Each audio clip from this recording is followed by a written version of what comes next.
Salut tout le monde et bienvenue à le podcast de Philippe. On se retrouve aujourd'hui pour un nouveau deep dive Exactement. et on va se pencher sur les solutions no-code pour la création de sites web. Oui, c'est ça. Alors, le no-code, ça fait un petit moment qu'on en entend parler, Oui, tout à fait. mais aujourd'hui, on va s'intéresser plus particulièrement à l'arrivée d'un nouvel acteur dans ce domaine. WordPress. WordPress. Oui. Alors, WordPress, historiquement, on le connaît plutôt pour une solution qui nécessite un minimum de connaissances techniques, Oui, c'est ça. pour le personnaliser en tout cas. Oui. Mais on voit de plus en plus d'outils de création de sites web basés sur l'IA, qui se greffent à WordPress Oui, tout à fait. et qui du coup permettent de le rendre beaucoup plus accessible. Exactement. Alors, on a fait pas mal de recherches sur ce sujet. Oui. On a épluché pas mal de sources et on va essayer de vous donner un panorama le plus complet possible de ce qui existe, Oui. comment ça marche. Des avantages, des inconvénients. Et puis, on va essayer de voir aussi un petit peu quelles solutions s'offrent à vous si vous voulez vous lancer. Exactement. Alors, pour commencer, est-ce que tu peux nous rappeler rapidement ce qu'est le no-code? Oui, bien sûr. Alors, le no-code, c'est une façon de créer des sites web ou des applications sans avoir besoin de savoir coder, D'accord. en utilisant des interfaces visuelles et intuitives. Donc, en gros, on déplace des blocs, on ajoute des images, Tout à fait. on écrit du texte et hop, le tour est joué. Et c'est à l'idée. D'accord. Et Est-ce est-ce que tu peux nous donner quelques exemples de plateformes no-code qui existent déjà en dehors de WordPress? Oui, bien sûr. Alors, on a des acteurs majeurs comme Wix, par exemple, Wix. Squarespace, Hosting Your Shopify, Ouais, GoDaddyWeb.com. d'accord. Et puis des plateformes qui sont un petit peu plus orientées vers la création d'applications web plus complexes comme Bubble, Oui, Bob, j'en ai entendu parler. Webflow. Glide ou encore Softer. Alors, si on prend l'exemple de Wix, est-ce que tu peux nous en dire un petit peu plus sur ses spécificités? Oui, bien sûr. Wix, c'est une plateforme qui est très populaire, notamment pour sa facilité d'utilisation. D'accord. Ils ont vraiment mis l'accent sur une interface intuitive avec un système de glisser-déposer très simple à prendre en main. Ils proposent également un large choix de templates. Ouais. Donc des modèles de sites web préconçus, D'accord. ce qui permet de démarrer rapidement. Et puis, Wix a aussi beaucoup investi dans l'intelligence artificielle. Ah oui, c'est vrai. Il propose des fonctionnalités d'IA pour la création de contenu, Hmm. le choix des images, l'optimisation SEO et même la création de logos. Donc, en gros, on peut créer un site de A à Z Ça, sans avoir à écrire une seule ligne de code. exactement. C'est assez impressionnant. Oui, ça l'est. Et du coup, si on compare Wix à Squarespace, quelles sont les différences? Alors, Squarespace, c'est une plateforme qui est un petit peu plus axée sur l'esthétique. Les templates qu'ils proposent sont généralement très élégants. Et ils mettent l'accent sur la qualité du design. Ouais. Ils ont aussi un outil d'IA qui s'appelle Blueprint, qui guide l'utilisateur à travers un processus de création en 5 étapes. D'accord, donc ça permet d'avoir un site qui est à la fois beau et fonctionnel. C'est l'objectif. Et puis Squarespace propose également un générateur de texte IA Ah oui, c'est vrai. qui peut être utile pour rédiger les contenus du site. Donc on n'a même plus besoin de se creuser la tête pour trouver l'inspiration. C'est ça. C'est l'IA qui s'en charge. Exactement. Intéressant. Oui.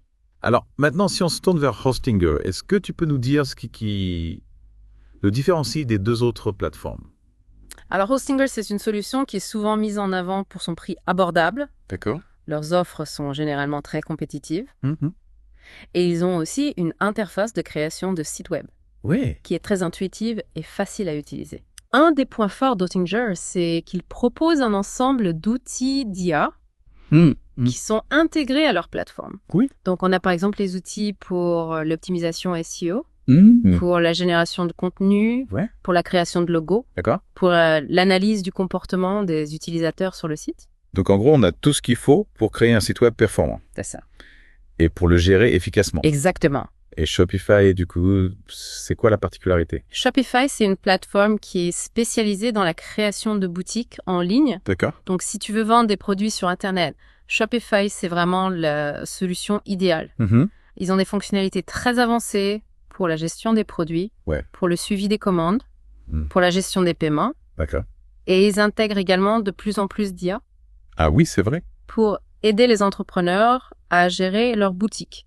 Par exemple, ils ont un outil qui permet de générer des descriptions de produits automatiquement. Ah ouais, c'est pas mal ça. Oui, c'est très pratique. Et GoDaddy du coup. Alors, GoDaddy, c'est un acteur historique dans le domaine de l'hébergement web Oui, c'est vrai. et des noms de domaine. Mais ils ont aussi développé une offre de création de sites web no-code qui est assez complète. D'accord. Il mise beaucoup sur la simplicité et la rapidité de mise en place. Et il propose également un certain nombre d'outils d'IA Ah oui, c'est vrai. pour aider les utilisateurs à créer et à gérer leur site. D'accord. Et du coup, on arrive à WordPress. Oui. Comment WordPress s'intègre-t-il dans ce paysage du no-code? Alors WordPress, c'est un CMS, Mm. un système de gestion de contenu Oui. qui est très populaire depuis de nombreuses années. Ouais. Et historiquement, WordPress était plutôt considéré comme une solution qui nécessitait un minimum de connaissances techniques pour être personnalisé. Oui, c'est vrai. Mais avec l'arrivée de l'IA, les choses sont en train de changer. On voit apparaître de plus en plus de constructeurs de sites web basés sur l'IA Ouais, qui se greffent à WordPress d'accord. et qui permettent de créer des sites web de manière beaucoup plus intuitive, sans avoir à être poussé au code. Exactement. Alors, est-ce que tu peux nous donner quelques exemples de ces constructeurs de sites IA pour WordPress? Oui, bien sûr. Alors, on a SeedProd, par exemple, Cprod. Bluehost AI Site Creator, Divi AI, Ouais. ZipWP Elementor AI, Demweb Kubio AI. Donc, il y a vraiment beaucoup de choix. Oui, l'écosystème WordPress est très riche et il y a des solutions pour tous les besoins. Alors, si on prend l'exemple de Cprod, quelles sont ses spécificités? Alors, SeedProd, c'est un constructeur de site IA qui est connu pour sa rapidité. D'accord.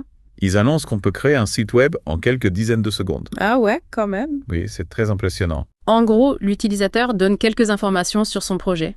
Comme le nom du site, la thématique, les couleurs. Et l'IA à l'état se charge de générer un design de site web D'accord. qui correspond à ces critères. Et du coup, on peut personnaliser ce design. Oui, bien sûr. Toi. On peut modifier les éléments, ajouter des sections, supprimer des sections, Ouais. modifier les textes, les images. D'accord. On a une grande liberté de personnalisation. Cprod propose également plus de 350 modèles de sites web. Ah oui, ça fait beaucoup. Oui, ils ont vraiment un large choix. Et puis l'IA de Cprod peut aussi aider à rédiger du contenu, Ah oui, c'est vrai. à améliorer la qualité des images et à traduire des textes. Donc, c'est vraiment un outil tout en un. C'est ça. Alors, un petit inconvénient de Cprod, c'est qu'il faut exporter le design généré par l'IA. Et ensuite, l'importer dans WordPress. D'accord. Ce n'est pas très compliqué. Ouais. Mais ça ajoute une étape supplémentaire. Alors, Bluehost AI Site Creator, du coup, c'est un outil qui est proposé par Bluehost, Oui, c'est ça. qui est un hébergeur web très connu. Et l'avantage de Bluehost AI Site Creator, c'est que la création du site web Oui. et l'hébergement sont intégrés. D'accord. Donc, on n'a pas besoin de s'occuper de la partie technique. C'est ça. L'utilisateur donne quelques informations sur son projet. Ouais. Et l'IA génère 3 options design, D'accord. parmi lesquelles il peut choisir. Bluehost AI Site Creator utilise l'éditeur de blocs natif de WordPress D'accord. et la fonctionnalité Wonderblocks, qui permet d'ajouter des blocs et des motifs Ouais. qui correspondent au design du site. D'accord. Alors, un petit bémol avec Bluehost AI Site Creator, c'est que l'IA peut parfois choisir des éléments qui ne sont pas très pertinents. Ouais. Mais bon, c'est facile de les modifier. Et puis, Wonderblocks est un peu moins complet que certains constructeurs de pages dédiés. Donc, on peut se retrouver un peu limité en termes de fonctionnalité. Alors, on a déjà parlé de Divi AI tout à l'heure. Oui, c'est vrai. Mais si on passe à ZipWP, est-ce que tu peux nous en dire un petit peu plus?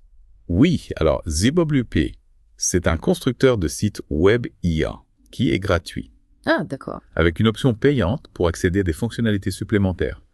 L'utilisateur peut téléverser ses propres images Ouais. avant de lancer la création du site. Et l'IA génère plusieurs versions du site, parmi lesquelles il peut choisir. D'accord.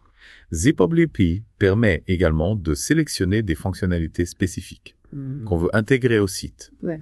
comme un formulaire de contact, une option de dans des fonctionnalités e-commerce. D'accord. ZipWP utilise le constructeur de pages de Spectra, qui s'appuie sur l'éditeur de blocs de WordPress. D'accord. Alors, il y a quelques points à noter avec ZipWP. Certaines options de templates sont payantes. Oui. Et puis, il faut exporter le design du site et l'emporter dans WordPress. D'accord. Donc là aussi, il y a une étape supplémentaire. Alors, Elementor AI, c'est un plugin WordPress qui est très populaire et qui propose un ensemble d'outils d'IA Ouais. pour la création de sites web. Encore? On peut par exemple générer du contenu textuel, créer et améliorer des images, Ouais. générer des mises en page, générer du code CSS. D'accord. Elementor AI a un générateur de mise en page qui est très intelligent. Il prend en compte le type de site web qu'on veut créer. Ouais. Et il propose des mises en page qui sont adaptées. D'accord. Le générateur de contenu est aussi sensible au contexte. Il sait de quoi parle le site. Ouais.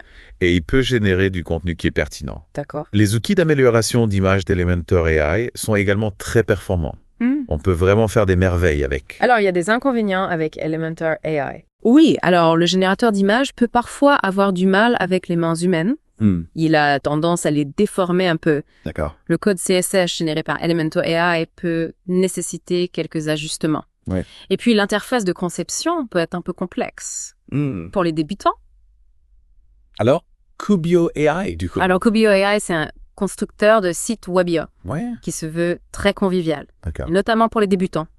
Il a une interface qui ressemble beaucoup à l'éditeur de blog de WordPress. D'accord. Donc, si on est habitué à utiliser WordPress, Ouais. on se sentira tout de suite à l'aise avec Kubio AI. On peut générer une page entière à partir d'une simple instruction textuelle. D'accord. On peut ajuster l'image d'en-tête, Hmm. les couleurs du site. Ouais. On a des générateurs de contenu textuel et d'images IA. D'accord. Et le générateur de contenu est très puissant. On peut raccourcir les textes, les allonger, les corriger, changer, les régénérer. Bon, on a vraiment beaucoup d'options. Alors, il y a des inconvénients avec Kubio AI. Oui, alors l'IA peut parfois être un peu lente ou ne pas fonctionner de manière optimale. D'accord. Donc, il faut être un peu patient.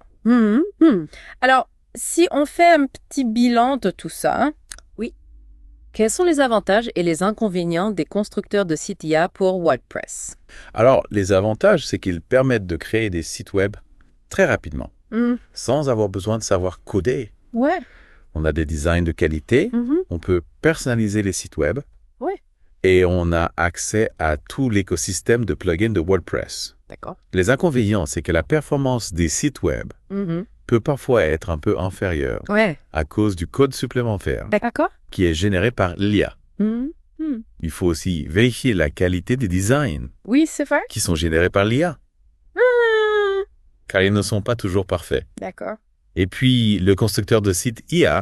Peuvent parfois ne pas capturer l'identité d'une marque, D'accord. aussi bien qu'un humain. Donc, il faut être vigilant. Alors, si quelqu'un veut se lancer dans la création d'un site web avec un constructeur IA, Oui. qu'est-ce que tu lui conseillerais?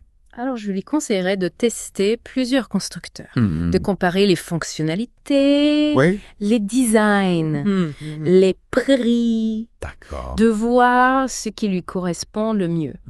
Et puis, de ne pas hésiter à demander de l'aide Oui. si besoin. Il y a beaucoup de ressources disponibles en ligne, D'accord. des tutoriels, des forums. On peut aussi faire appel à des professionnels Ouais, c'est vrai. si on a besoin d'un accompagnement plus personnalisé. Alors, pour conclure, est-ce que tu penses que l'IA va révolutionner la création de sites web?